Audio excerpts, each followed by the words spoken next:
Morior ergo sum. I die, therefore I am. All sentient beings shall go into that good night. Administration of the potent psychedelic drug DMT, or aptly die-methytryptamine, dubbed the spirit molecule and innate to the human body, has been shown to induce experiences akin to classical near-death experiences like after heart attack. So if these NDEs and DMT experiences are enough alike, might a brain surge of this mystical chemical be unleashed in our final moments? Near-death experiences also provoke conviction in life after death, a transformation often shared after returning from DMT hyperspace. Some religious scholars argue that NDEs of our ancient ancestors may have laid the foundation for afterlife belief. So if brain DMT does have a hand in handing us over to the other side, it may also have been integral to the genesis of religion.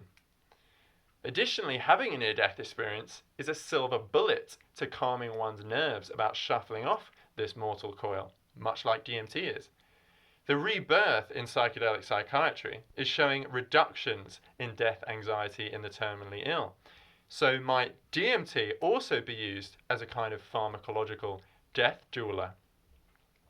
To answer these questions, I put DMT and near-death experiences under an experiential microscope. I conducted in-depth interviews immediately after our participants' own DMT experiences, and I then compared these to a secondary dataset of actual NDEs. A key finding was that both experiences shared all of the same set of general themes, such as taking leave of the body, traveling to other worlds, and meeting other beings. However, between DMT and NDEs, these themes were very unique in terms of the way in which they appeared.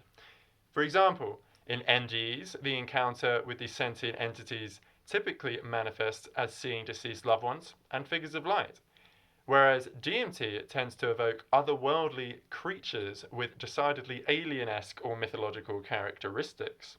So same underlying skeleton, dressed in quite different flesh.